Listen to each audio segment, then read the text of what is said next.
Breathe in the silence of the cosmos. Breathe out the noise of the world.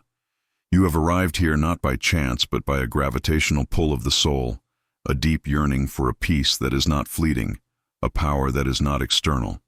You have come seeking the wisdom of the stars, and the stars have sent a messenger, a comet named Three-Eye Atlas, a silent traveler through the infinite dark. You might ask, what can a transient sphere of ice and dust teach me about my life, my struggles, my profound desire for tranquility? The answer is everything. This comet, in its silent, unchangeable journey, is a living parable of the most potent philosophy for inner mastery ever conceived, Stoicism. It does not resist the void. It does not rage against the sun's fire that both illuminates it and dissolves it. It simply is, and in its being, it holds the key to your own unbreakable peace. This is the Atlas revelation. The universe itself is teaching you how to live, and today you will learn to listen. Our journey begins with a fundamental truth, one that the ancient Stoics like Marcus Aurelius, Seneca, and Epictetus understood in their bones. This truth is mirrored in the celestial dance of planets and comets. It is the law of non-resistance. We suffer not because of what happens to us, but because we violently resist what happens. We build dams against the river of reality, only to be shattered by its inevitable flow. We scream at the storm, believing our fury can change the direction of the wind. The comet Atlas teaches a different way. As it streaked across our skies, it followed a path dictated by cosmic law. Gravity, momentum, the structure of the universe itself. It did not deviate. It did not complain. It did not wish it were a planet or a star. It embraced its nature and its path with a silent, profound acceptance. This is not weakness. It is the highest form of power. It is the wisdom to discern between what is in our control and what is not, and to pour all of our energy only into the former. Your inner world, your thoughts, your judgments, your responses, this is your orbit. This you can command. The external world, the actions of others, the turns of fortune, the cosmic events. That is the vast, uncontrollable void. The comet does not try to control the void. It masters its own journey through it.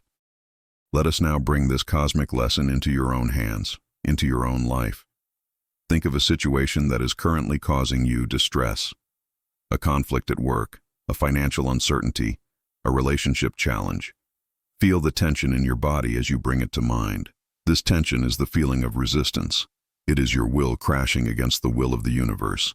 Now visualize the comet Atlas. See it soaring through the silent black expanse. It is on a trajectory. Nothing can alter it. It does not fight. It flows. I want you to apply this image to your problem. Separate the event itself from your judgment about the event. The event is the comet's path. It is external. It is what it is. Your judgment, your resistance, is a choice. Can you, for this moment, simply observe the situation without labeling it good or bad? Can you see it as a point on a trajectory, a part of the cosmic flow of your life? Take a deep breath, and as you exhale, release the need to fight it. Release the need to change what has already happened. This is not surrender. It is the strategic redirection of your power. You stop wasting energy fighting an unchangeable reality and begin conserving it for what you can control. Your response, your next move, your inner state. This is the first practical step toward stellar resilience. Reflect on this. How much of your daily energy is consumed by resisting reality, arguing with what is, reliving past events, wishing they were different, fearing future possibilities that are beyond your command? This is a friction that grinds down the soul. It is a self-imposed gravity that keeps you from soaring. The comet travels without friction in the vacuum of space. It follows the natural law. You too can learn to move through life with this same frictionless grace. Non-resistance is not apathy. It is the focused, intelligent application of your power. It is the serene understanding that the universe is unfolding as it must, and your role is not to fight its grand design, but to master your part within it. Your power is not in changing the cosmos, but in building an unshakable inner world that can thrive no matter where the cosmos takes you. This is the peace that cannot be taken from you. This is the strength that is forged in the silent acceptance of what is. The final teaching of this chapter is this: you are a universe in miniature. Within you are suns of passion, black holes of fear, and constellations of belief. The outer universe, with its silent, orderly dance, is a mirror for the order you can create within yourself. The comet Atlas was a messenger, a reminder of a timeless truth. Its journey was a sermon written in light and motion across the heavens. The sermon's message is simple: cease your resistance. Cease the internal war against reality. Your peace is not found in a perfect external world, but in a perfectly aligned inner world. It is found in the quiet, powerful acceptance of the cosmic flow. It is found when you stop fighting the current and, instead, learn to master your own vessel.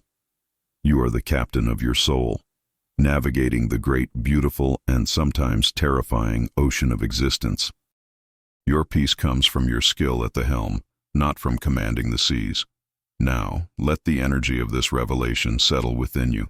Close your eyes, if you feel comfortable, and repeat these affirmations, silently or aloud. Let them become the new gravitational center of your being. I am in alignment with the flow of the universe. I release my resistance to what is. My power is in my response, not my reaction. I command the orbit of my inner world. Like the comet, I travel through the void with grace and purpose. I am peace. Chapter 2. The gravity of resistance. Why we fight the cosmic current. Observe the world around you. Observe the world within you. What is the single greatest source of turbulence, of chaos, of suffering? It is not money. It is not health. It is not circumstance. It is a force far more powerful, a force you generate entirely within yourself. It is the force of resistance. Resistance is the gravity of the soul. It is the invisible, heavy pull that anchors you to pain, that locks you in cycles of frustration, and that prevents your spirit from ascending to the serene heights of inner peace. Why do we do this? Why do we, as conscious beings, choose to fight the unchangeable current of reality? To understand this is to find the key to your own liberation. Just as astronomers study gravity to understand the motion of the planets, we must study our own resistance to understand the motion of our lives. The root of resistance lies in a fundamental illusion, the illusion of absolute control. From a young age, we are taught to impose our will upon the world. We build, we strive, we conquer, and in this, we develop a powerful ego, a sense of self that believes it is, or should be, the center of the universe. This ego believes that reality should bend to its desires. When a promotion is lost, when a relationship ends, when an unexpected bill arrives, the ego perceives this not as a neutral event in the cosmic flow, but as a personal affront, a failure of its control. And so it resists. It generates anger, blame, regret, and fear. These emotions are the friction burns caused by the ego scraping against the unyielding surface of what is. The comet Atlas has no ego. It does not believe the sun should move for it. It does not resent the asteroid belt for crossing its path. It operates from a place of pure, unresisted physics. The Stoic understands that the wise human learns to operate from a place of pure, unresisted logos, or universal reason. To dismantle resistance, you must first gently dismantle the illusion that the universe owes you a specific outcome. Let us make this tangible. We will now perform a diagnostic of your own resistance. Where in your life are you applying the most force against an immovable object? I want you to identify one major area. Perhaps it is the past. Do you spend hours replaying a conversation, a mistake, a moment of loss, wishing you could edit it? That is resistance. The past is a fixed constellation. You cannot rearrange its stars by staring at them. Or perhaps it is the present. Are you in a job or a situation that you constantly label as unbearable or wrong? You are pushing against the reality of this very moment. You are trying to use the force of your anger or despair to deny its existence. Or maybe it is the future. Are you gripped by anxiety, creating rigid, perfect plans and then experiencing immense stress when life inevitably deviates from them? This too is a form of resistance. You are fighting against the fundamental uncertainty of the cosmos. Now choose one. Identify it clearly.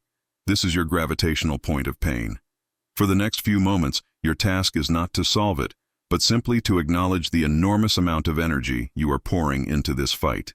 Feel it. Recognize it. This is the first step, making the unconscious conscious.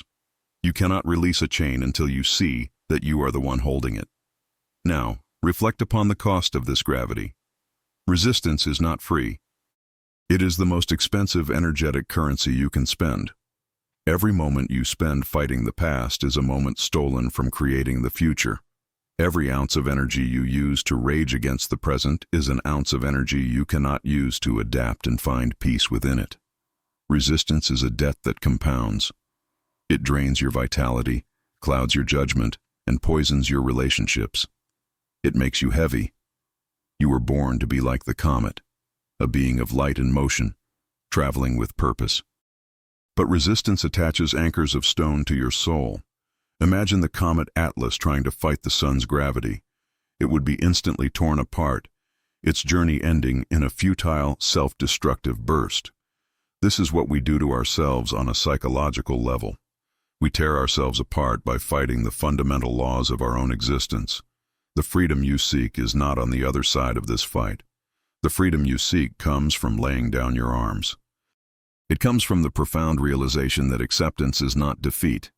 Acceptance is the beginning of intelligent, empowered action. The ultimate teaching here is one of profound self-liberation. You must understand that you are not your resistance. You are the silent, conscious space in which the resistance occurs. The ego generates the friction, but your true self, your soul, is the calm, deep space through which all events, internal and external, pass. You have the power to unhook yourself from this gravitational pull. It is a choice, available to you in every single moment. The choice is to drop the story. The story is the narrative the ego creates about the event. This is terrible. This shouldn't be happening. My life is ruined. The event itself is just energy, a neutral occurrence in the cosmic dance. The story is the resistance. The comet has no story, it only has its journey. When you learn to separate event from story, you starve your resistance of its fuel. You become light. You become free. You begin to move with the universe, not against it. This is the secret to reclaiming your power and your peace. It is not about winning the war with reality. It is about realizing you never had to fight it in the first place. Embrace this newfound lightness. Allow the heavy anchors to fall away. As you integrate this truth, affirm your freedom with these words. Let them resonate in the quiet space you have created within. I am not my resistance. I am the observer of it. I release the illusion of control. I surrender the story and embrace the reality. I choose to move with the current of life, not against it. My energy is a precious resource, and I direct it toward peace. I am free. Chapter 3. The Celestial Dichotomy, Commanding Your Inner Orbit. Listen to that note. Singular, pure, unwavering. This is the sound of focus. It is the sound of power that is undivided. For millennia, humanity has looked to the heavens and felt a sense of overwhelming scale, of powerlessness before the infinite. But the Stoic, like the astronomer, does not see chaos. They see order, they see laws. And the most fundamental law for a life of peace and power was articulated by the freed slave and philosopher Epictetus. He called it the dichotomy of control. It is the most important principle you will ever learn. It is the fulcrum upon which a life of misery or a life of mastery rests, and it is elegantly, perfectly mirrored in the celestial mechanics of our universe. The comet Atlas cannot choose its path through the solar system. That is determined by forces beyond its control, the gravity of the sun, the influence of planets. But it does control its own integrity, its own state. It holds itself together as it journeys. This is the celestial dichotomy, and it is your map to an unconquerable life. The dichotomy of control is brutally, beautifully simple. It states that everything in life falls into one of two categories: that which is within our control and that which is not. What is within our control? Only our inner world. Our thoughts, our judgments, our opinions, our choices, our will, our actions. That is the complete list. What is outside of our control? Everything else. The weather, the economy, the past, the future, the actions and opinions of other people, our health, our wealth, our reputation, even our own bodies to a great extent. The average person spends 99% of their life trying to control what is uncontrollable, and in doing so, they completely abdicate control over the one domain that is truly theirs. They are like an astronomer who spends their life trying to rearrange the constellations with their mind, while their own observatory falls into ruin. The Stoic reverses this. The Stoic builds an impregnable inner observatory, and from that place of power, observes the uncontrollable cosmos with tranquility and acceptance. This is not about becoming passive. It is about becoming surgically precise with your energy. It is about becoming a master of your own orbit. Let us now apply this universal law with surgical precision. This is not a metaphor, it is a tool. I want you to take the problem you identified in the last chapter, the one causing you so much resistance. Hold it in your mind. Now, take a piece of paper, or simply do this in your mind's eye.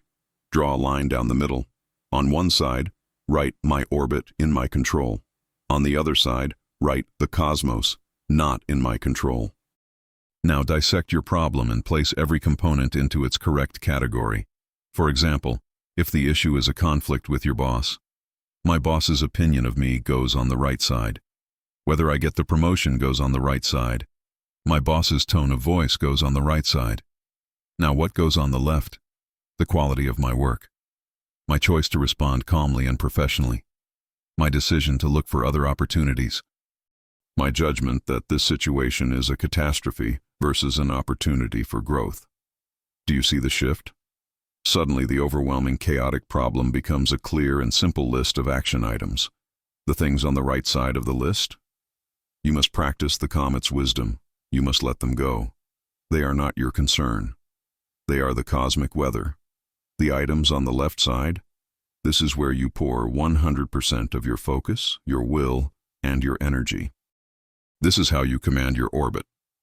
Reflect on the profound liberation of this practice. The dichotomy of control is the ultimate decluttering of the soul. It is a razor that cuts away all the anxiety, all the worry, all the pointless struggle that comes from meddling in the affairs of the universe. When another person insults you, the insult itself is in their orbit. Your choice to feel offended is in yours. When the stock market crashes, the market is in the cosmic domain. Your choice to panic or to see it as a buying opportunity is in yours. This is the secret of the Stoic sage. They are not emotionless. They are simply masters of their emotional energetic economy. They do not invest their peace in things they do not own. And you do not own anything in the external world. You are only ever a temporary steward. The only thing you truly own, from birth until death, is your capacity to choose your response, your will. The Stoics called this your prohairesis. This is the kingdom of which you are the absolute, undisputed sovereign. To focus on it is to be powerful.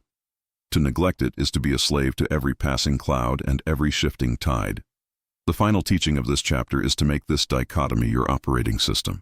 It should become the automatic, reflexive lens through which you view every event in your life. Before you react to anything, ask the simple question, is this within my control or not? If it is not, your only job is to meet it with acceptance and equanimity. Amor Fati. If it is within your control, your only job is to meet it with virtue and excellence. This is the entire philosophy in a single, continuous action. It is how you build a life that is as steady and reliable as the northern star. The comet Atlas does not fret about Jupiter's gravitational field. It is aware of it, it navigates it, but its focus is on its own trajectory, its own being. Your focus must be the same. Be aware of the external, but be devoted to the internal. This is where your peace is forged. This is where your power is found. This is how you stop being a victim of the cosmos and become a collaborator with it. Let this singular focus permeate your being. Let go of the vast, uncontrollable universe and take firm command of the glorious universe within. Affirm this new alignment with these powerful truths. My inner world is my sacred domain. I pour my energy only into what I can control. I release all that is outside my orbit to the cosmos. My choices, my actions, and my will are my superpower. I am the calm commander of my own soul. I am sovereign. Chapter 4. Forging the indomitable soul, your inner citadel in the void. Listen to that sound, the sound of creation through impact, the sound of forging. This is not a gentle process. It is one of fire, pressure, and deliberate force. The Stoics knew that an untested virtue is no virtue at all. A soul that has only known calm seas is not a resilient soul. It is merely an inexperienced one. The universe, in its infinite wisdom, will send you storms. It will test your resolve. This is not a punishment. It is a training ground. The comet Atlas journeys through the most hostile environment imaginable, the absolute zero of the void, bombarded by radiation, pulled and twisted by immense gravitational forces. And yet, it endures. It endures because it possesses a core integrity. Your task is to build a core integrity of the soul that is just as resilient. The Stoics had a name for this fortress of the mind, the inner citadel. This is the place within you that no external event, no person, no misfortune can ever touch. Today, we begin to forge it. The inner citadel is not a place of escape. It is a place of command. It is the headquarters of your ruling faculty, your reason. Marcus Aurelius, the Roman emperor, wrote in his Meditations, "The soul becomes a sphere, perfectly round, when it resists the press of the world, when it casts out its own desires, and when it receives the light of truth." Imagine that. A perfect, untouchable sphere of consciousness within you. When chaos erupts in your life, a sudden loss, a betrayal, a public failure, the untrained mind collapses. Its walls are breached, and the chaos of the world becomes the chaos of the soul. But the Stoic, the one who has been diligently forging their citadel, retreats inward, not to hide, but to consult their principles. They access that calm, rational center, and from there, they choose a virtuous response. The citadel is built brick by brick with every challenge you face. Every time you choose reason over rage, courage over fear, patience over panic, you are laying another stone in its walls. Life's difficulties are not obstacles to your peace. They are the raw materials for your fortress. The forging process requires specific tools. The first is the practice of pre-immeditatio malorum, the premeditation of evils. This is not morbid pessimism. It is strategic resilience training. Every morning, the Stoic would spend a few moments contemplating the things that could go wrong during the day. They would imagine being insulted, facing traffic, losing a deal, even confronting their own mortality. They were not inviting these things to happen. They were rehearsing. They were stress-testing their citadel's defenses in a controlled environment. When you anticipate the storm, its arrival is not a shock. You have already run the drills, so let us practice now. Think about your day ahead. What is one thing that could reasonably go wrong? A difficult colleague, a technical failure, an unexpected delay. Visualize it happening. See it clearly. Now, visualize yourself retreating to your inner citadel. From that place of calm reason, how would your ideal self respond? With grace, with patience, with creative problem-solving. See yourself responding this way. Feel the quiet strength in that response. By doing this for just a few minutes each day, you are transforming potential future shocks into planned-for scenarios. You are turning anxiety into preparation. Now reflect on this. Your inner citadel is your true home. You may live in a house, an apartment, a palace, or a hut, but these are all external and can be taken from you in an instant. Your job, your relationships, your physical possessions, they are all on loan from fortune. The only thing that is truly yours, that is permanent, is this inner space. Do you treat it as such? Do you fortify it, keep it clean, and inhabit it with pride? Or do you neglect it, allowing it to be overrun by the weeds of negative thoughts, fear, and resentment? Most people live their lives as spiritual exiles, wandering homeless in the external world, buffeted by every change in the wind. The Stoic path is a journey home, to the one place of absolute safety and absolute power. Every time you consciously choose a virtuous response to a difficult situation, you are investing in your true home. You are building equity in your soul. This is the most valuable asset you will ever possess. It is a wealth that no recession can touch, a fortress that no army can conquer. The final teaching is this: your citadel is powered by your judgments. The Stoics understood that things themselves do not harm us, but our judgments about things. An insult is just sound waves. Our judgment. This is a terrible offense that diminishes me, is what causes the pain. The loss of a job is a change in circumstance. Our judgment. This is a catastrophe that spells my doom, is what creates the suffering. The walls of your citadel are built from rational, objective judgments. When an external event strikes, your first task is to strip it of its emotional, subjective label. See it for what it is, a neutral event in the cosmos. The comet Atlas does not judge the sun's radiation as hostile. It is simply a condition of its environment to which it responds according to its nature. Your nature is that of a rational, virtuous being. Your power lies in judging events not as good or bad, but as opportunities to practice wisdom, courage, justice, and temperance. This is how you use the fire of the world not to be consumed, but to be forged. Let the sound of the hammer echo in your soul. Feel the strength building within you, the unshakable core of your being taking form. This is your birthright. Claim it now with these affirmations. I am the architect of my inner world. Every challenge is a stone to build my fortress. My peace resides in a place that the world cannot touch. I respond to life from a center of calm, rational power. My judgments are the guardians of my tranquility. I am indomitable. Chapter 5. The View from Atlas. Dissolving earthly troubles in a cosmic ocean. Breathe in. Imagine your consciousness expanding, beyond the room you are in, beyond the city, beyond the atmosphere. Rise higher and higher, until the earth is a beautiful blue and white marble suspended in the black velvet of space. Now go further. Journey out, past the moon, past the inner planets, to the cold, silent orbit of a comet like Atlas. From here, look back. Look back at that tiny, distant sphere. Everything you have ever known, every person you have ever met, every war ever fought, every book ever written, every joy and every sorrow, exists on that fragile mote of dust. This is the view from above, a powerful Stoic meditation, and from our vantage point, the view from Atlas. It is the ultimate tool for perspective. From this height, your earthly troubles, which seem so monumental, so all-consuming up close, dissolve into their true proportion, infinitesimally small. The power of this perspective shift is difficult to overstate. It is a radical antidote to the tyranny of the ego. The ego thrives on self-importance.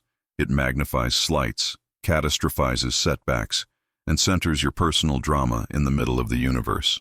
The view from Atlas starves the ego of its fuel. From this cosmic vantage point, can you truly feel that the rude comment from a stranger this morning is a universe-shattering event? Can the anxiety about next week's presentation maintain its grip on your soul when you see the entire sweep of human history playing out on that tiny ball below? Marcus Aurelius, the most powerful man in the world, practiced this constantly. He would reflect on the age of the earth, the fleeting nature of fame, the endless cycles of empires rising and falling. He did this not to feel insignificant, but to feel liberated. Liberated from the prison of petty concerns. He was trading the heavy burden of personal drama for the light, expansive freedom of cosmic perspective. Let's make this a practical healing exercise. Bring to mind again a worry that is currently occupying your mental space, a persistent, nagging concern. Hold it clearly. Now, engage the view from Atlas. Float above it. See yourself, a tiny being on a small planet, orbiting a medium-sized star in a quiet corner of one galaxy among billions. See your problem not as a solid, terrifying monster, but as a tiny cloud of energy, a microscopic ripple in a vast cosmic ocean. Stay with this perspective. Don't rush it. Observe the problem from this immense distance. What happens to its emotional charge? Does its power over you diminish? See the timeline of the universe stretching out infinitely in both directions. Your entire life is a brief, brilliant flash of light. This problem is a minuscule fraction of that flash. From this viewpoint, the problem doesn't vanish, but its context is radically altered. It is no longer a wall blocking your path. It is a pebble on an infinite road. This exercise does not invalidate your feelings, it contextualizes them. It grants you the space to breathe and to choose a more empowered, less reactive response. Reflect now on how your perspective shapes your reality. The quality of your life is determined not by your circumstances, but by the lens through which you view them.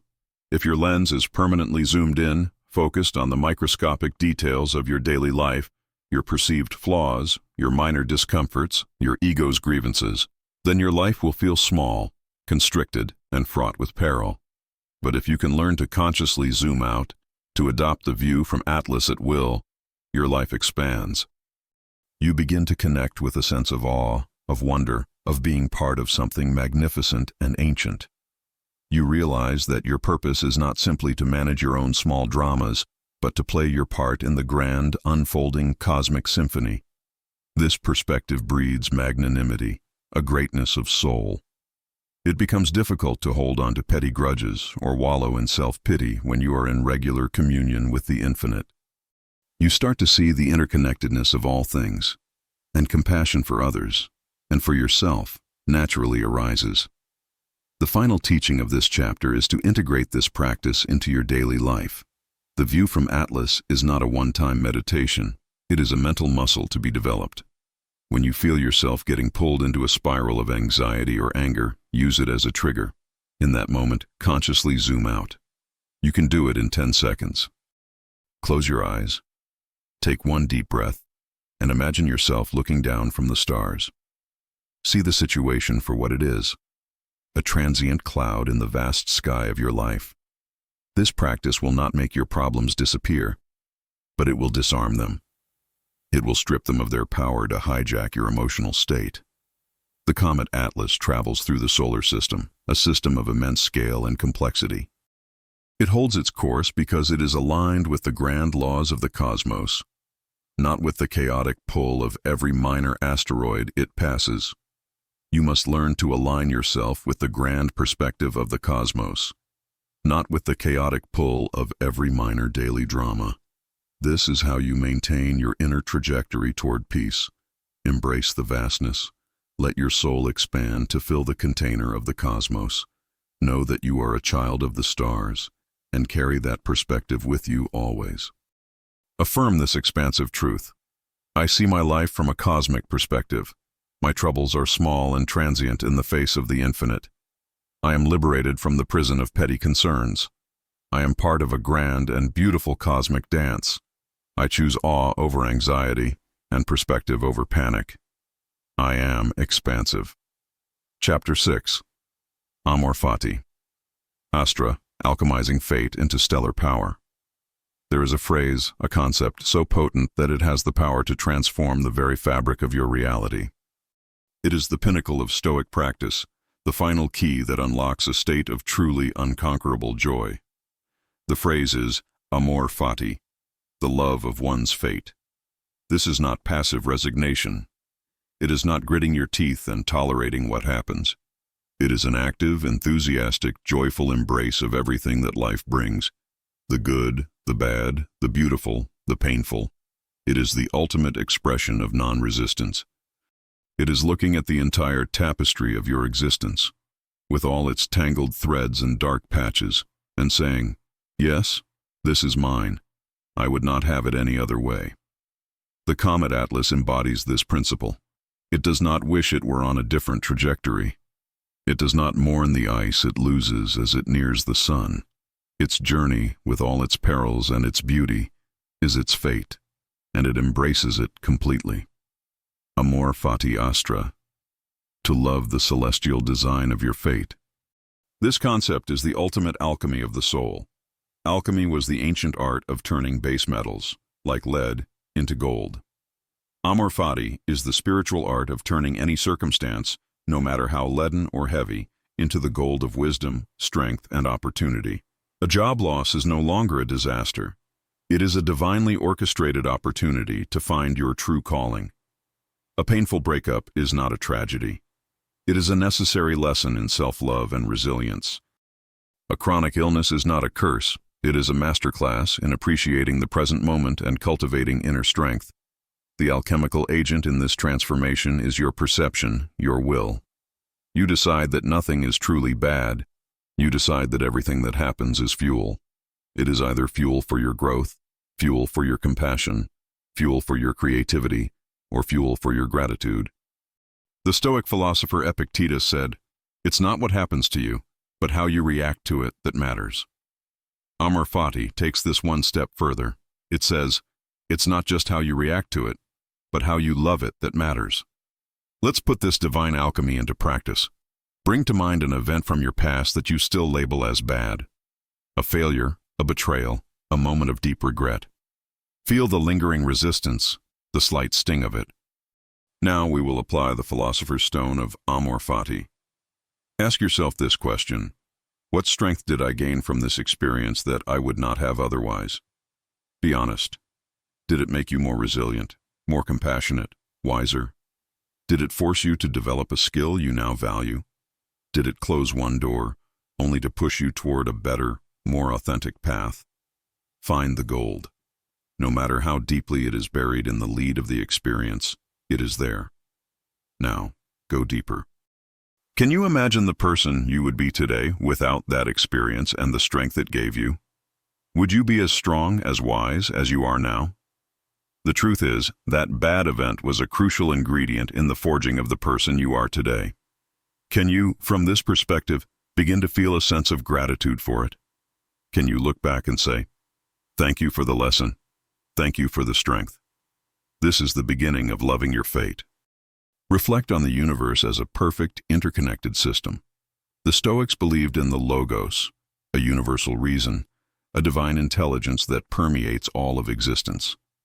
From this perspective, there are no accidents. Everything happens for a reason, as part of a vast, incomprehensible, but ultimately perfect design. The comet's path is not random. It is a perfect expression of cosmic law. Your life's path is the same. The events you call good and the events you call bad are simply different notes in the same cosmic symphony. To resist the bad notes is to argue with the composer of the universe. It is to demand that the symphony be rewritten for your comfort. Amor Fati is the wisdom to trust the composer. It is the faith that even the dissonant, painful notes are necessary for the beauty of the whole piece. When you truly embrace this, you stop living a life of frantic reaction and begin living a life of graceful, powerful collaboration with destiny. You become a willing and joyful dancer in the grand cosmic ballet. The final, transformative teaching is this: Amor Fati is not just for the past, it is a formula for the future. The Stoic does not just love what has happened, but commits to loving what will happen. This is the ultimate shield against anxiety and fear. You can make your plans, you can have your goals, but you hold them lightly.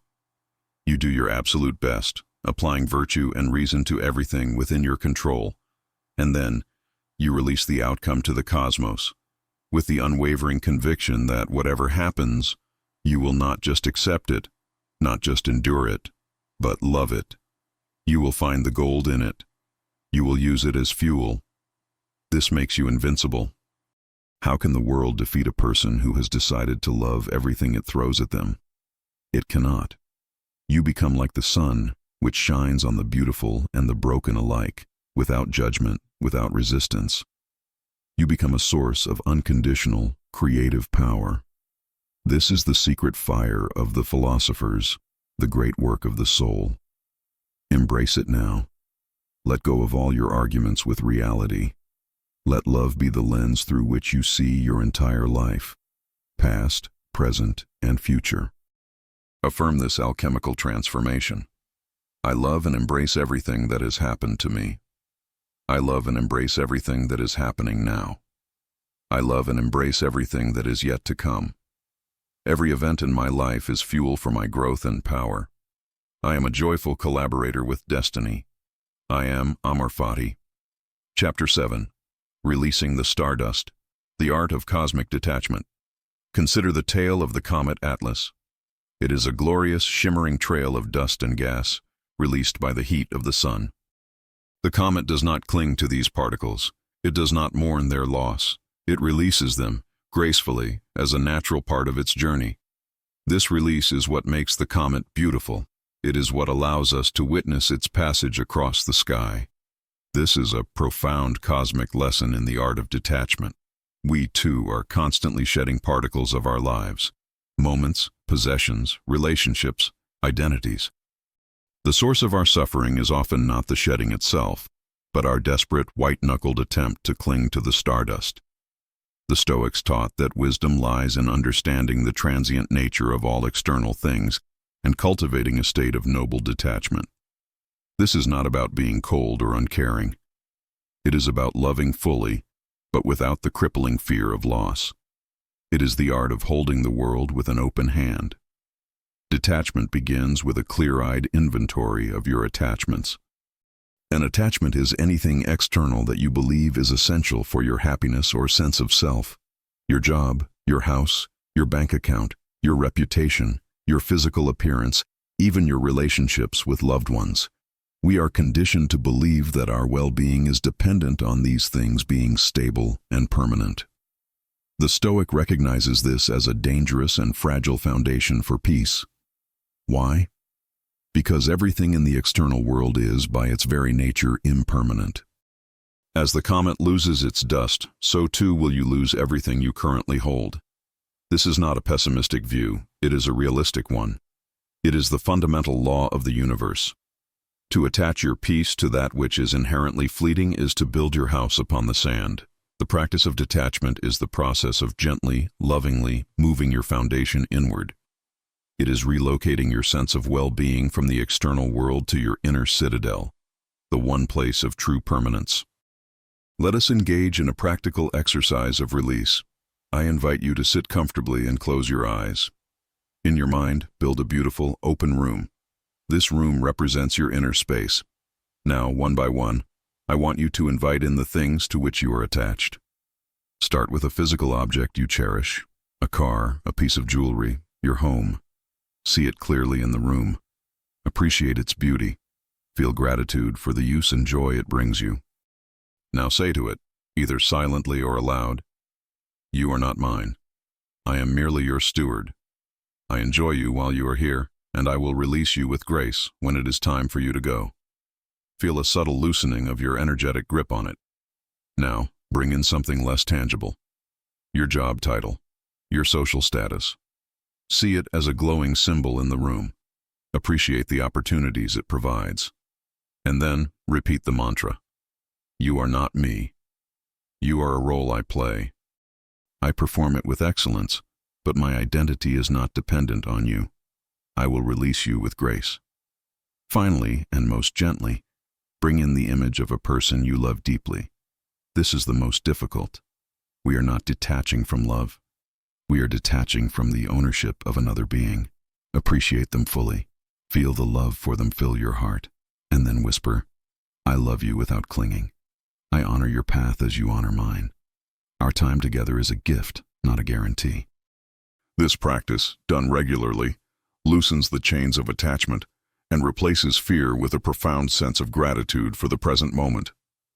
Reflect on the difference between appreciation and attachment. You can deeply appreciate and love the world without being attached to it. Attachment is appreciation plus fear. Fear of loss. When you remove the fear, all that is left is pure, present moment appreciation. The comet does not fear the loss of its dust. It simply journeys, and the release is a natural consequence. Can you learn to live this way? To love your partner, your family, your work, your life, so fully, so completely, in this moment, precisely because you know it is all transient? This is the paradox of detachment. It does not lead to a cold, disengaged life. It leads to a life of incredible vibrancy and depth, because you are no longer holding back for fear of future pain.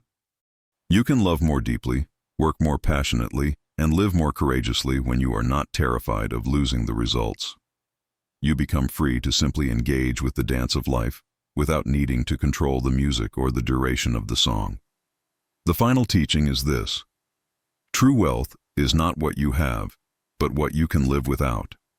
The person who needs very little from the external world is the richest and most powerful person of all. Their happiness is internally generated. They are a sun, not a moon that merely reflects the light of other things. This is the state the Stoic strives for, a state of self-sufficiency of the soul. You are not meant to be a cosmic beggar, pleading with the universe to give you trinkets to make you happy.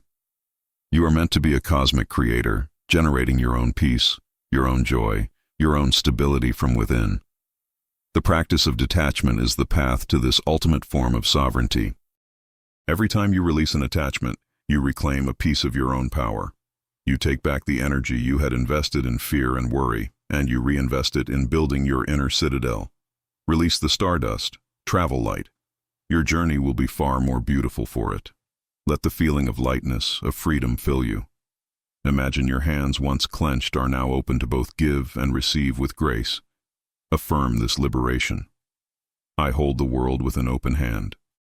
I appreciate all that I have without clinging to it. My peace is generated from within and is independent of circumstance. I release the fear of loss and embrace the fullness of the present moment. I am rich in all the things I can live without. I am free. Chapter 8. The Orbits of Others. Navigating Human Constellations with Grace. We are not comets in an empty void. We are celestial bodies in a complex and crowded solar system. We are surrounded by others, family, colleagues, friends, strangers, each moving in their own orbit, driven by their own gravity, their own beliefs and desires. Much of our life's friction, our resistance, comes from colliding with these other orbits. We try to control them, to change their trajectory, to demand they revolve around us, and in this, we find endless frustration. The Stoic wisdom, as applied to our social world, is a masterclass in relational astrophysics. It teaches us how to navigate these human constellations with grace, wisdom, and tranquility, preserving our own inner peace while acting with justice and kindness towards all. The foundation of Stoic social practice is the celestial dichotomy we explored earlier, applied with rigorous honesty to other people. What is in my control? My actions, my words, my judgments about them. What is not in my control? Their actions, their words, their opinions, their emotions, their choices. You cannot make someone love you. You cannot force someone to be honest. You cannot control whether someone is rude or kind to you. To even attempt this is the definition of insanity. It is trying to alter the orbit of another planet through sheer force of will. The Stoic, therefore, wastes zero energy on this futile task. Instead, they focus 100% of their energy on their own side of the interaction. Their goal is not to get a certain reaction from someone else, but to act with virtue themselves, regardless of the outcome. Whether the other person responds with kindness or cruelty is irrelevant to the Stoic's primary duty, which is to be a good human being. Let us apply this with a practical social meditation. Think of a person in your life with whom you have a difficult relationship, someone whose behavior frequently causes you distress. Bring their face to mind. Now see them not as a difficult person, but as a separate celestial body. They have their own history, their own fears, their own programming, their own gravitational field. You do not understand all the forces that dictate their orbit, and you do not need to. Your job is not to fix them or to judge them. Your job is to manage your own trajectory in relation to them. Now ask yourself, in my interactions with this person, where have I been trying to control their orbit? Have I been demanding they think, feel, or act in a way that I prefer? Acknowledge this. Now consciously release it, Let them be who they are, in their own orbit. Now shift the focus entirely to yourself. What is the most virtuous way I can act in this dynamic? Can I be more patient? Can I be a better listener? Can I set clear, firm boundaries from a place of calm strength rather than anger? Can I choose to see their behavior not as a personal attack, but as a manifestation of their own inner state? This shift from controlling them to mastering yourself is the secret to peace in all relationships. Reflect on the Stoic concept of the human family. The Stoics were the original cosmopolitans, believing they were citizens not of a single city, but of the entire cosmos, the entire human race. They taught that we are all fragments of the same divine fire, the Logos. We are all actors in the same divine play. Some have been given the role of the hero, others the villain, others the fool. Your role is simply to play your own part to the best of your ability. From this perspective, the person who insults you is not your enemy. They are simply a fellow actor playing their assigned role. Your job is not to rewrite their lines, but to deliver your own with virtue. Marcus Aurelius reminded himself every morning that he would meet with meddling, ungrateful, arrogant, and dishonest people. But he also reminded himself that they were his kin, part of the same human constellation, and that his duty was to work with them, like the upper and lower rows of teeth. This perspective dissolves personal anger and replaces it with a sense of broad, objective understanding and a commitment to collective good. The final teaching is this: you are the sun of your own solar system. This is not an arrogant statement, it is a statement of responsibility. Your role is to generate your own light, your own kindness, your own reason, your own stability, and to radiate it outwards, consistently, without condition. The sun does not shine only on the good planets, it shines on them all. It does not withhold its light if a planet is rocky and barren. It simply shines. This must be your social practice. You radiate virtue, you radiate tranquility, you radiate justice. How others respond to your light is in their orbit, not yours. Some will thrive in your warmth. Others will be too distant to feel it. Some may even resent it. It does not matter. Your duty is not to be liked. Your duty is not to be agreed with. Your duty is to shine. This is how you navigate the complexities of human relationships without losing your own center. You become a steady, reliable source of light in a universe of often chaotic motion. Let this understanding of social grace settle into your being. Release the need to control others and embrace the profound power of mastering yourself. Let every interaction be an opportunity to practice your philosophy. Affirm this new way of being. I cannot control the orbits of others, only my own. I meet every person and situation with virtue. I am a citizen of the cosmos, and all of humanity is my kin. My duty is not to change others, but to master myself. I am a sun, radiating my own light, unconditionally. I am harmony. Chapter 9. The Currency of Serenity. Unlocking Wealth Beyond the Material Plane. We live in a world obsessed with a single definition of wealth, the accumulation of external things, money, property, status symbols. We are taught to chase these things relentlessly, believing that they hold the key to our happiness and security. The Stoic looks upon this chase with a compassionate but clear-eyed wisdom and sees it for what it is, a profound misunderstanding of value. The comet Atlas, as it streaks across the sky, possesses nothing. It has no bank account, no property, no reputation. And yet, it is a thing of awesome beauty and integrity, complete in and of itself. It possesses a form of wealth that cannot be bought or sold. This is the wealth the Stoic seeks, the unshakable inner fortune of serenity. This is the currency that truly matters, the only one that has purchasing power in the realms of joy, resilience, and freedom.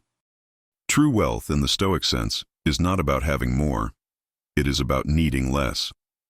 The person who needs a luxury car, a bigger house, and the approval of others to feel good about themselves is, in reality, deeply impoverished. They are a slave to 1,000 external masters. Their peace is fragile, constantly threatened by market fluctuations, social opinion, and the inevitable decay of material things. The truly wealthy person is the one who has cultivated a rich inner life. Their happiness is derived from their own virtue, their own reason, their own ability to find joy in simple things.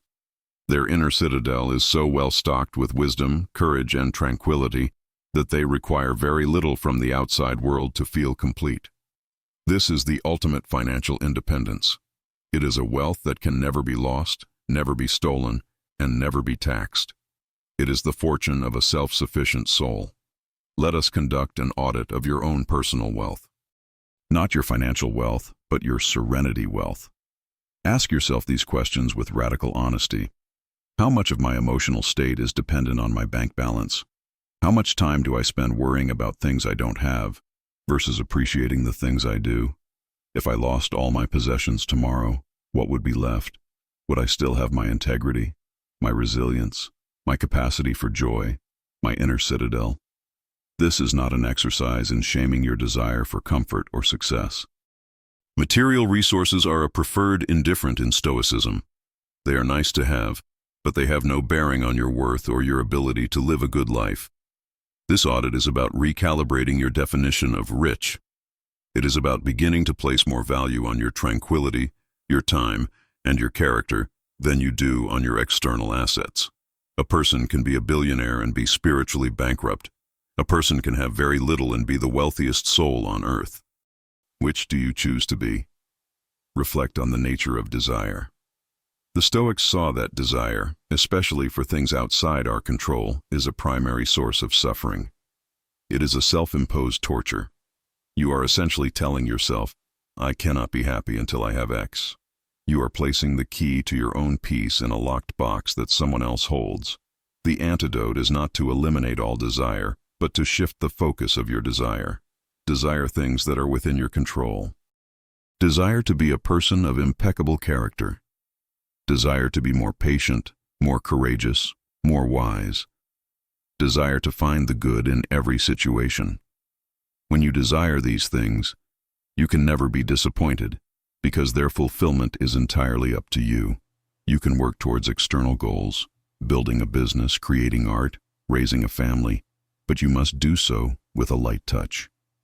Do it for the love of the process, for the excellence you bring to the task, not for the attachment to the outcome. The comet's journey is its purpose. Its glory is not in its destination, but in the integrity of its flight. Your glory is in the integrity of your character as you move through life. The final teaching is this: serenity is the new wealth. Peace of mind is the ultimate status symbol.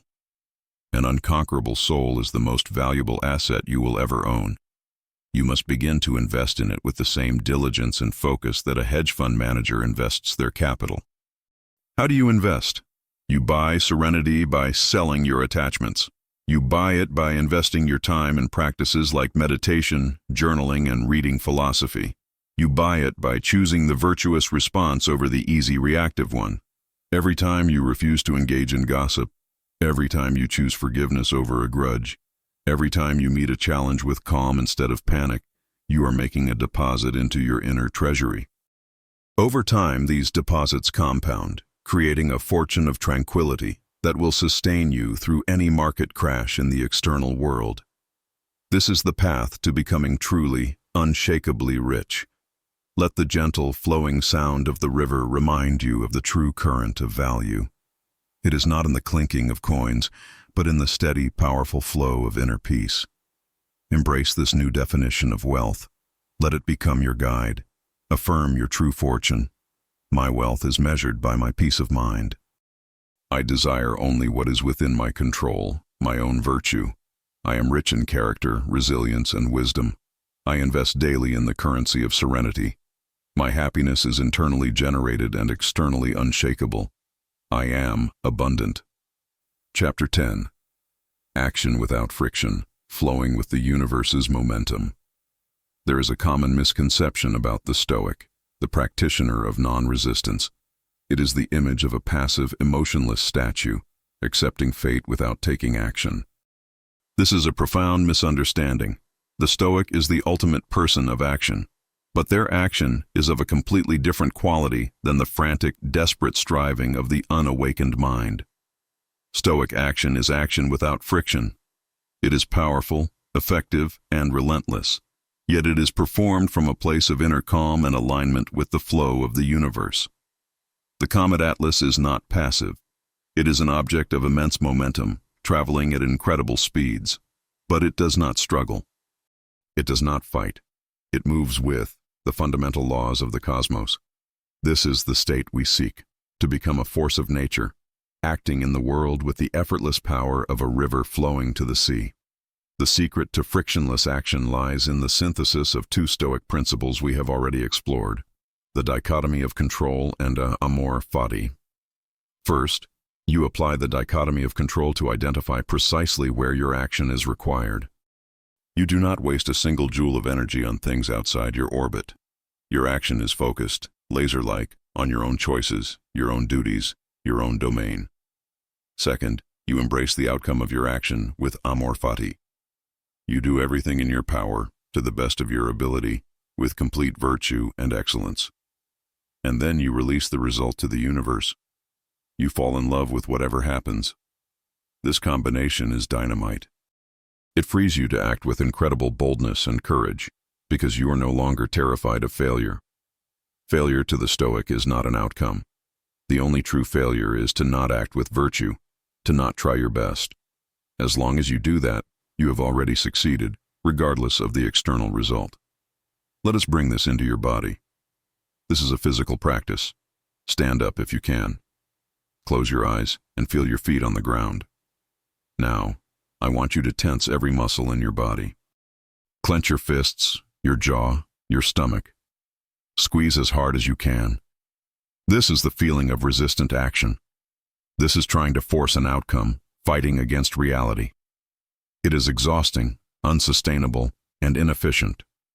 Hold it for another moment. Now, release. Let every muscle go limp. Feel the wave of relief. This is passivity. This is abdication. Now, find the middle path. Stand in a state of relaxed readiness. Your body is calm but alert. Your knees are slightly bent. You are balanced. This is the physical posture of action without friction. From this state, you can move with speed, power, and grace in any direction. I want you to bring this feeling into your mind. This is how you should approach your tasks, not with tense, desperate force, and not with limp passivity, but with a calm, focused, powerful readiness. You are aligned, you are centered, and you are ready to flow with what is required. Reflect on the concept of duty, or oikeiosis, in Stoicism. The Stoics believed that we have natural roles and responsibilities, as a parent, as a child, as a worker, as a citizen. Our job is not to complain about these roles, but to perform them with excellence and virtue. This is our sphere of action. The universe has given you a part to play in the grand drama. Your task is simply to play it well. Don't worry about the other actors, the lighting, or the critics. Just focus on your lines, on your performance. When you see your daily tasks not as burdens, but as opportunities to practice virtue, your relationship to work and responsibility is transformed. Making breakfast for your family is not a chore. It is an opportunity to practice love and service. Dealing with a difficult client is not a hassle. It is an opportunity to practice patience and professionalism. Writing a report is not boring. It is an opportunity to practice diligence and clarity. Action becomes a form of moving meditation, a constant practice of your philosophy. The final teaching is this: detach your action from the fruits of your action. This is the essence of frictionless flow. You act because it is the right thing to do, because it is your duty, because it is an expression of your character, and for no other reason. You pour your entire heart and soul into the effort, and you are completely, totally, serenely indifferent to the outcome. The comet does not fly in order to be seen from Earth. It flies because it is its nature to fly. Its flight is the point. Your virtuous action is the point. Whether it brings you fame, wealth, or praise is utterly irrelevant. This is the source of unstoppable momentum. When you are no longer held back by the fear of failure or the craving for success, you become a pure channel for powerful, creative, and virtuous action. You stop getting in your own way. You align yourself with the logos, with the creative impulse of the universe, and you allow it to act through you. Feel that steady, powerful rhythm within you, the heartbeat of purposeful action, the cosmic pulse of universal flow. You are not a rock resisting the river. You are the river. Allow yourself to move with its power. Affirm this dynamic alignment. I act with power and precision from a place of inner calm. My focus is on my effort, not the outcome. I perform my duties with excellence and virtue. My action is a meditation, my work a sacred practice. I am aligned with the creative momentum of the universe. I am flow. Chapter 11.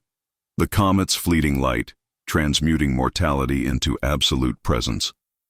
There is a beautiful and poignant truth to a comet like Atlas. It appears in our sky for a brief, glorious moment, a fleeting visitor on an immense journey. Then, it vanishes back into the darkness from which it came. Its beauty is inseparable from its impermanence. The comet is a celestial memento mori, a reminder of death. This is not a morbid or depressing thought. For the Stoic, the contemplation of our own mortality is the most powerful catalyst for living a life of meaning, urgency, and profound presence. It is the awareness of the finite nature of our time that gives that time its infinite value. By embracing the truth of our own fleeting light, we can learn to burn with the brilliant intensity of a soul that is fully, completely alive. The practice of memento mori is the ultimate antidote to procrastination and triviality. We waste so much of our precious, unrecoverable time on things that do not matter. We get lost in petty squabbles, mindless distractions, and worries about the future. We live as if we have an infinite supply of days. The Stoic regularly and consciously reminds themselves, you could leave life right now. This is not to create fear, but to create focus. It is a filter for decision-making.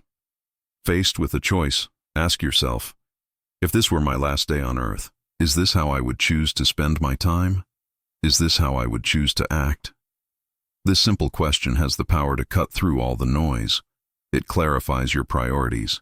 It forces you to distinguish between the essential and the trivial. It compels you to stop deferring your joy, your kindness, your purpose, your life, to some imaginary future that may never arrive. The comet does not save its brilliance for a later part of its journey. It shines now.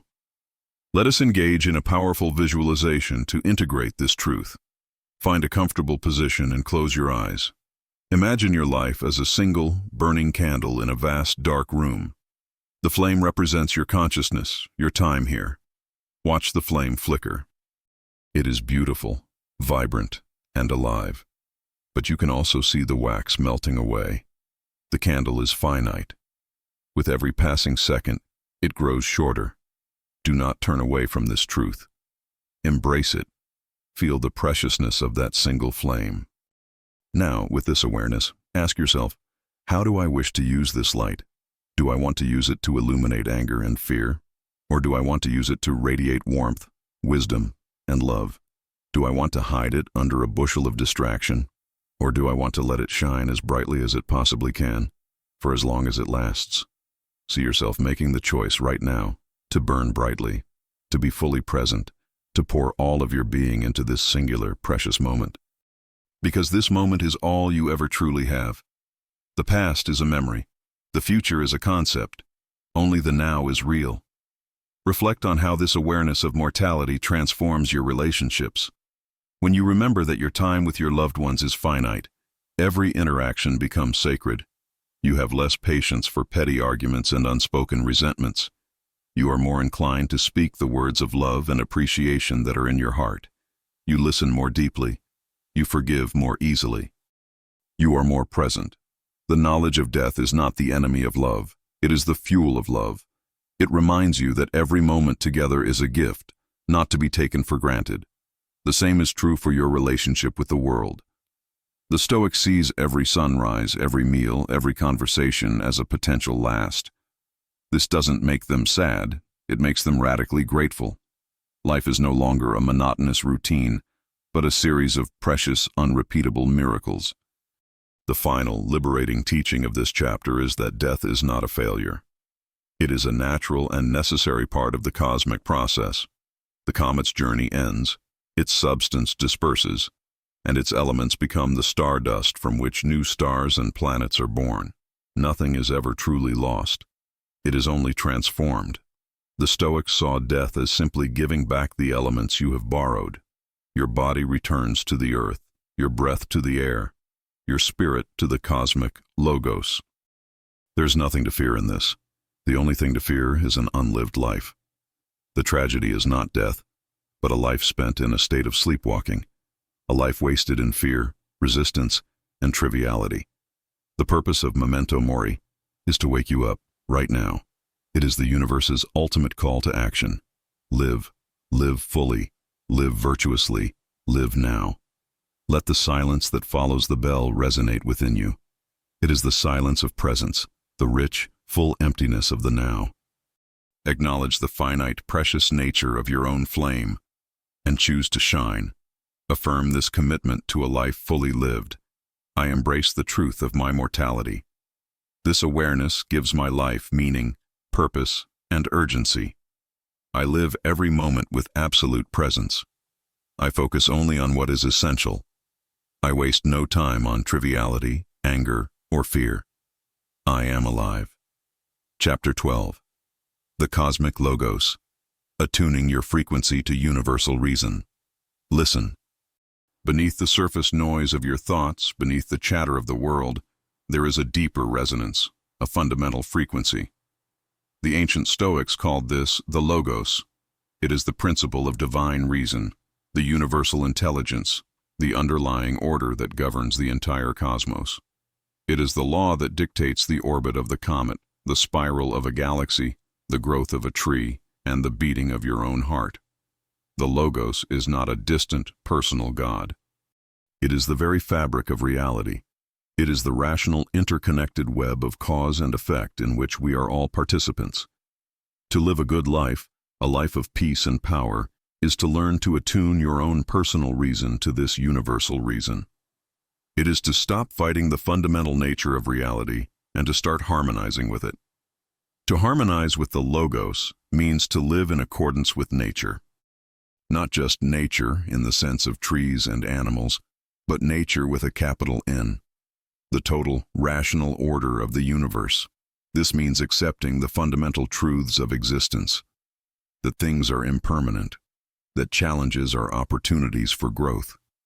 That our ultimate good lies not in external things, but in our own virtuous character. When you resist these truths, you are creating dissonance.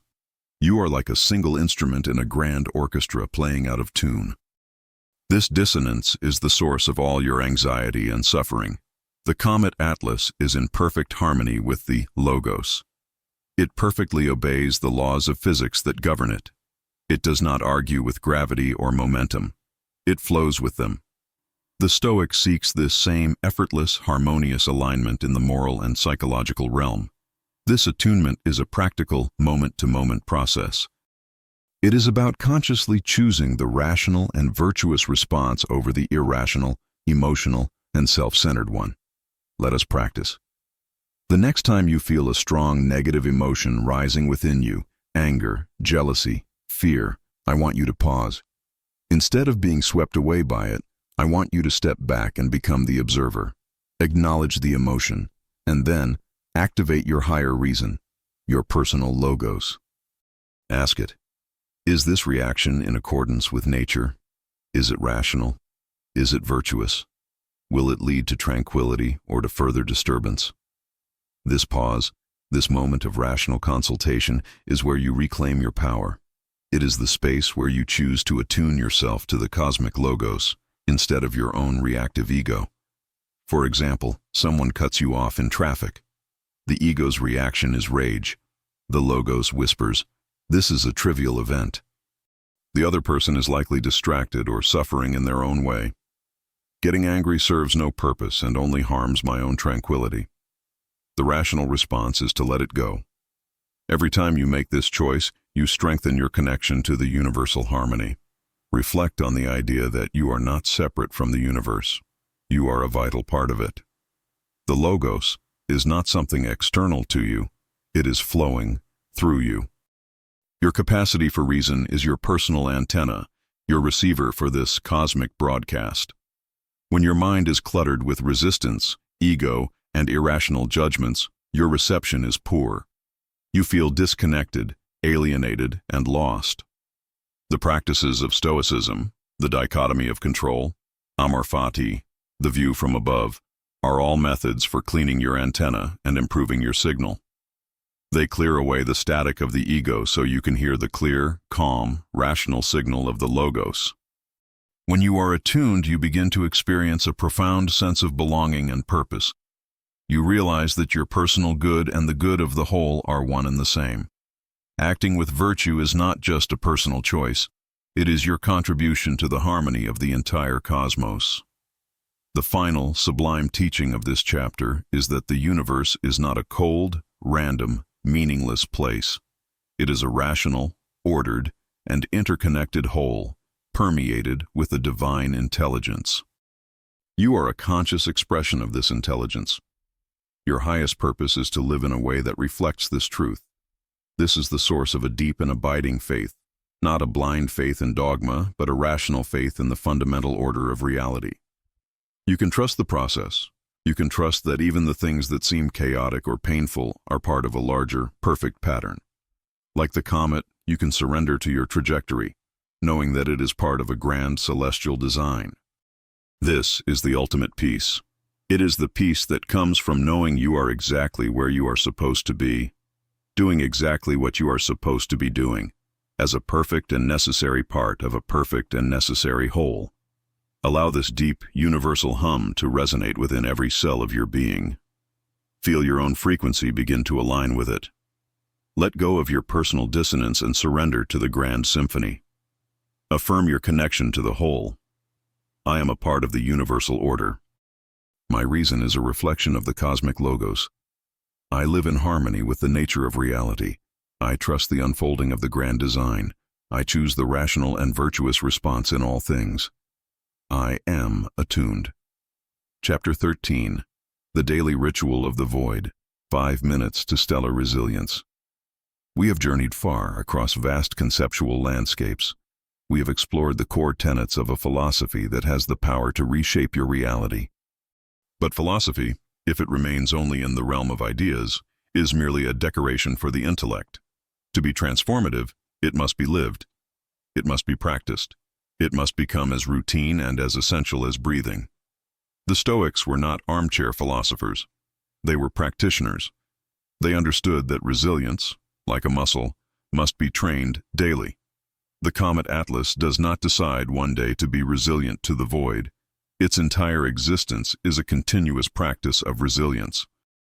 In this chapter, we will forge your own daily practice, a simple, powerful, 5-minute ritual that will serve as your morning anchor, your daily tune-up to the frequency of the cosmos.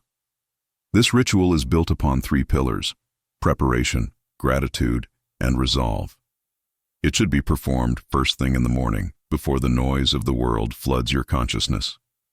Find a quiet space where you will not be disturbed for 5 minutes. This is your sacred appointment with your own soul. The first 90 seconds are for preparation. This is the practice of premeditatio malorum. We touched upon earlier. Sit quietly and contemplate the day ahead. Visualize the people you will meet and the tasks you will perform. Then, calmly and without fear, imagine what could go wrong. A colleague might be difficult. A project might hit a snag. You might feel tired or unmotivated. As you visualize these potential challenges, you will not generate anxiety. Instead, you will remind yourself of your Stoic tools. You will say to yourself, if someone is rude, I will have an opportunity to practice patience. If I face an obstacle, I will have an opportunity to practice creative problem solving. Whatever happens, I have the tools within me to respond with virtue and maintain my inner peace. You are not predicting a bad day. You are arming yourself for any day. The next 90 seconds are for gratitude, but this is a specific Stoic form of gratitude. It is gratitude with the awareness of impermanence, a practice called negative visualization. First, bring to mind the things and people in your life that you cherish: your health, your family, your home, your work. Feel a genuine sense of appreciation for them. Now for just a moment, gently contemplate their absence. Imagine what your life would be like without them. This is not to create sadness, but to counteract the human tendency to take things for granted. When you contemplate the potential loss of something, your appreciation for its presence is magnified 100-fold. After this brief contemplation, return your focus to their presence in your life right now. Feel the gratitude surge. You are appreciating these gifts not as permanent possessions, but as precious loans from the universe, which makes your love for them more vibrant and present. This practice transforms hedonic adaptation into a state of continuous, profound appreciation.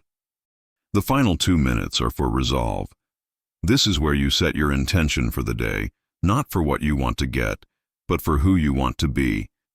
This is about focusing on your own orbit. You will set a single virtuous intention. You can use the 4 Stoic virtues as a guide: wisdom, courage, justice, and temperance.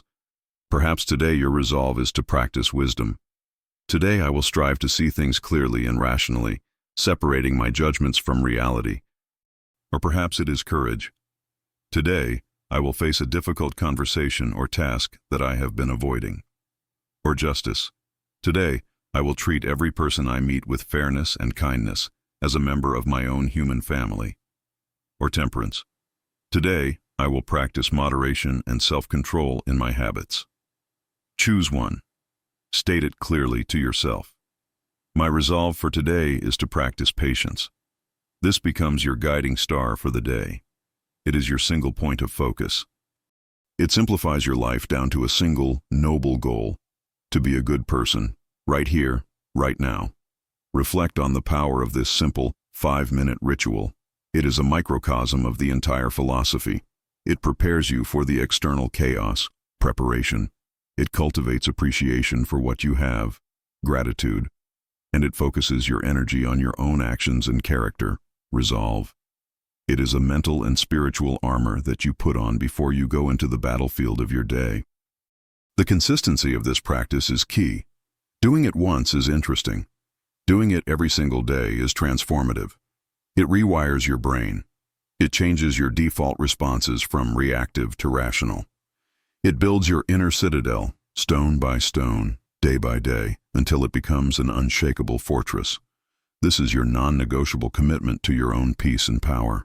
The universe is in a constant state of ritual: the rising of the sun, the turning of the seasons, the orbit of the comet. By creating your own daily ritual, you align yourself with this fundamental rhythm of the cosmos. This is your practice, your daily communion with the void, the source of all potential. It is where you remember who you are and who you choose to be, before the world tells you otherwise. This is not another task on your to-do list. This is the practice that makes the rest of your to-do list manageable. It is the most important 5 minutes of your day. It is your path to stellar resilience. Let the rhythm of your breath be your guide. Inhale preparation, exhale fear. Inhale gratitude, exhale complacency. Inhale resolve, exhale doubt. Begin this sacred practice tomorrow. Affirm its power now. I begin each day with intention and clarity. I am prepared for any challenge the day may bring. I am radically grateful for the gifts in my life. My sole focus is on living with virtue and excellence. This daily practice is the foundation of my peace and power. I am ready. Chapter 14. The Silent Observer. Becoming the still center of your spinning universe. We have journeyed to the edge of the solar system and deep into the architecture of the soul. We have forged tools, built citadels, and learned the alchemy of fate. Now, we arrive at the final frontier of inner mastery. It is the discovery of the ultimate source of your peace, power, and freedom. It is the part of you that was never born and will never die. It is the silent observer. The Stoics called it the hegemonikon, the ruling faculty of the mind. It is the pure, dispassionate consciousness that witnesses all of your thoughts, all of your emotions, all of your sensations, without becoming entangled in them. It is the still, silent center of your spinning universe. The comet travels through the void, but it is not the void. You have thoughts, but you are not your thoughts. You have emotions, but you are not your emotions. You are the space in which they all arise.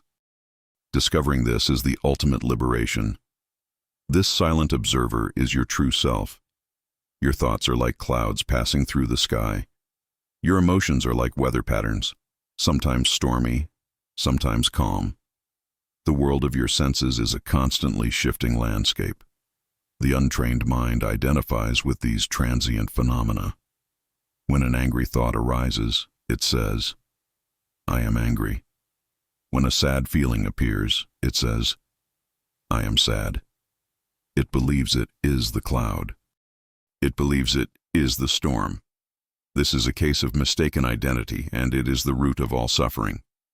The practice of the silent observer is to gently but firmly shift your identification from the clouds to the sky.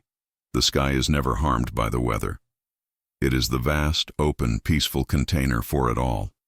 Your consciousness, your true nature, is this sky. It is eternally calm, eternally whole, no matter what weather passes through it. Let us practice accessing this still center right now. Close your eyes. Become aware of the sounds around you. Just notice them without labeling or judging them. Now, become aware of the physical sensations in your body, the feeling of your clothes, the temperature of the air, the rhythm of your breath. Just observe. Now, turn your attention inward. Watch your thoughts as they arise. See them as if they are words appearing on a screen. Don't try to stop them. Don't engage with them. Simply watch them come and go. Notice that there is a thinker of the thoughts, and then there is the watcher of the thinker. Can you feel that separation? Can you rest in that space of pure watching? This is the silent observer. It is pure awareness. It has no opinion, no agenda, no fear. It is simply present. This is your inner citadel in its purest form. The more you learn to rest in this space, the less you will be disturbed by the turbulence of your mind and the world. Reflect on the power of this disidentification. When you are no longer fused with your thoughts and emotions, they lose their power over you. An anxious thought can arise, but you, the silent observer, can look at it with calm curiosity and say, "Ah, anxiety is present," without becoming the anxiety itself. You can feel anger rise, but you can observe it as pure energy in your body without being compelled to act on it. You become the master of your inner house, not its prisoner. This gives you a profound sense of freedom and control. You are no longer a ship tossed on the waves of your own mental and emotional states. You are the deep, calm ocean beneath the surface, unaffected by the turmoil above. This is the state of the Stoic sage, a state of profound equanimity, or apatheia. It is not the absence of feeling, but the refusal to be enslaved by feeling. The final teaching is this: the silent observer is your direct connection to the cosmic logos. It is the point where your individual consciousness touches the universal consciousness. It is a space of infinite wisdom, infinite peace, and infinite potential. When you are faced with a difficult decision, the best course of action is often to quiet the noisy, chattering ego mind and drop into this silent space. The answer is there. The clarity you seek is there. The peace you crave is already and always within you, waiting in this profound silence. Your life's great work is to clear away the debris of your conditioning, your false beliefs, and your reactive habits, so that you can live from this still center. You are not trying to create peace. You are simply remembering the peace that you already are. The comet is silent. The void is silent. The deepest truth of the universe is found not in noise, but in stillness. This is your true nature. This is your home. Return to it as often as you can, in every moment. Let the silence of the cosmos be your sanctuary. You are the still point in a turning world. Affirm this ultimate truth of your being. I am not my thoughts. I am the observer of my thoughts. I am not my emotions. I am the space in which they arise. My true nature is calm, whole, and peaceful. I rest in the silent center of my being. From this stillness, I respond to life with wisdom and grace. I am. Chapter 15. I am the starlight, embodying the unconquerable sun. We have reached the culmination of our journey. We began with a comet, a messenger of non-resistance from the cold, dark void. We have traveled through the mind, forged an inner citadel, alchemized fate, and discovered the silent observer within. Now we arrive at the final incandescent truth. You are not the comet, a transient visitor in the solar system of your life. You are the sun. The comet reflects the light, but you are the source of the light. The entire Stoic path is not about enduring the darkness. It is about realizing that you are the unwavering, unconquerable light that illuminates the darkness. This is the final integration, the ultimate embodiment of this cosmic wisdom. It is the shift from "I practice Stoicism" to "I am a source of virtue." It is the move from "I seek peace" to "I am peace." To embody the unconquerable sun is to become a living expression of the Logos. It means your actions, your words, and your very presence in the world are aligned with reason, virtue, and universal harmony.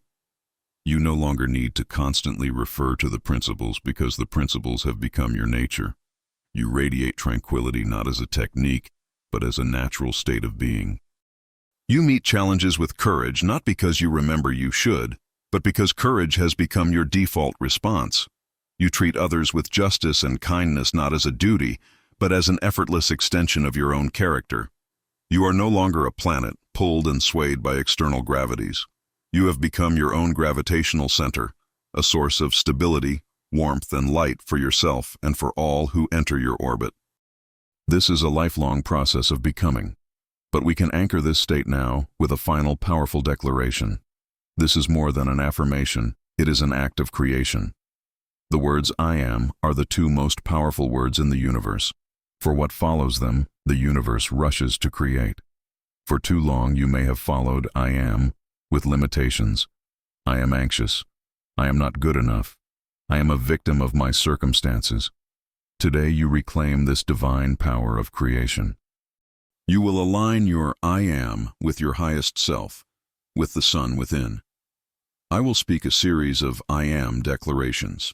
I invite you to repeat them, either silently or aloud, not as something you wish to be, but as a declaration of who you truly, fundamentally are. Feel the truth of them resonate in every cell of your being. This is you, claiming your birthright. Let us begin. Take a deep final breath, and as you exhale, release any last remnants of doubt or limitation. Step into your power. I am the calm observer of my mind. I am the master of my own orbit. I am the joyful alchemist of my own fate. I am a fortress of tranquility that the world cannot shake. I am a being of action, moving with the frictionless flow of the universe. I am radically present, living every moment to its fullest.